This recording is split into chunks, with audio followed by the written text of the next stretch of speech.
I assume Bernanke will probably be reappointed, but all that's going on is very, very good, and it will never be the same again. This is the first time in the history of the Federal Reserve hiring a lobbyist to lobby their case, and they're desperate to keep that system going forever. They even have put together some ads that are going to go into movie theaters as public service announcements. You'll end up paying for and we should object to. But you know, they'll say, no, you're not paying. We're not going to tax you. We print our own money.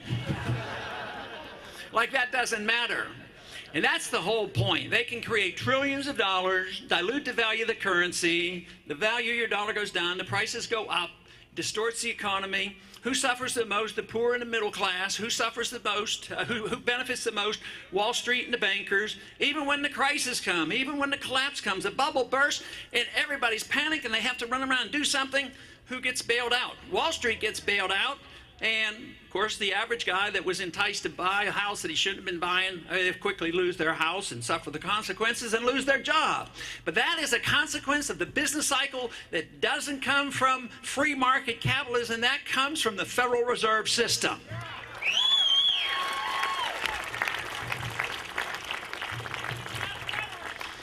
Did you know the other big subject this week, and I'm sure all of you were glued to the TV listening to the president give his speech on why you need to suffer more and why you might need to join up, and if you're not careful you might be drafted the way they're doing. We must prevent that from happening. We must change that foreign policy before they reinstitute the draft. But the big argument this week was, you know, how many troops should we send? They're still looking for what the reason we're there. They're trying to figure out, when is the war going to be over? What is the purpose? What is the goal? When are we going to get out? And they have no idea. There may be, that speech said maybe some troops would be removed in 2012. And it's not going to happen. The troops aren't coming home from Iraq either. They were supposed to have a vote next month, and that's been canceled. And every time they say we might move from troops down, they send in contractors. And even with this 30,000, if you add up some of the incidentals plus the contractors, there may be 50 or 60,000 more Americans over there. So there is no watering down. Unfortunately, the doctrine that was established in the last administration, known as the Bush Doctrine, is alive and well.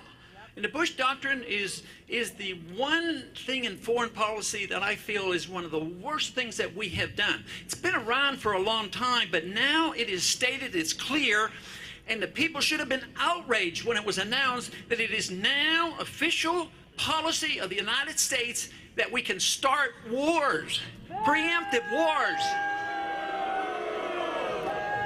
That is not American, it's not constitutional, it's not moral, and we sure can't afford it.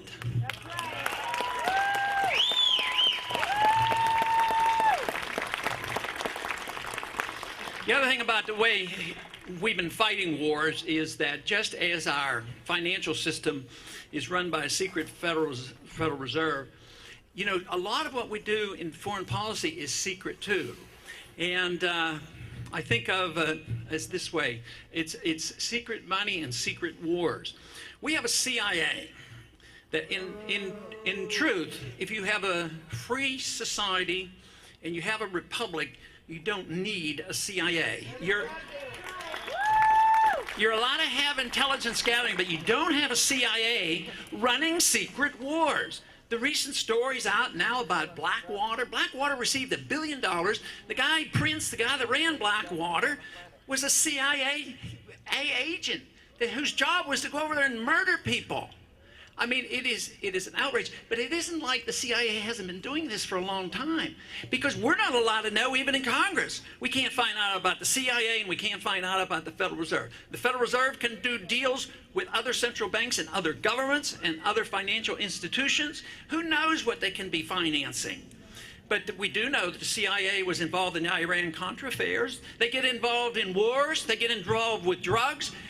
Karzai's brothers involved in drugs.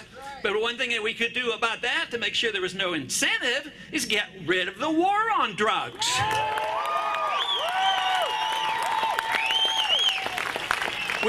We'd get rid of the drug dealers, and we'd get rid of the incentive for our own CIA to be involved with drugs as well. But you know, the CIA did this in 1953. There was an elected leader in Iran. There was a movement there that was serious and more of a democratic process, actually electing somebody. So what did? We sent our CIA in with to assist the British at the time and overthrew Mossadegh. And we think they don't remember those kind of things. So by '79, they still remembered it. There was a revolution. We literally drive their radicalism, and of course, it ends up badly. Our problem is the Muslims and the Arabs. They never forget. Americans always forget. We never remember anything. If we did, we wouldn't be in Afghanistan for sure. But you know, we have a position of perpetual war for perpetual peace. I think Smedley Butler is right when he says war is a racket, and certainly war is the health of the state. There's so many reasons we don't need war, and there are so many reasons we don't need the Federal Reserve that finances these wars. If you didn't have the Federal Reserve printing money and creating credit, satisfying the members of Congress who vote themselves largesse, that is re-election, by passing out the goodies here domestically and passing out so-called free programs, and also the financing of wars.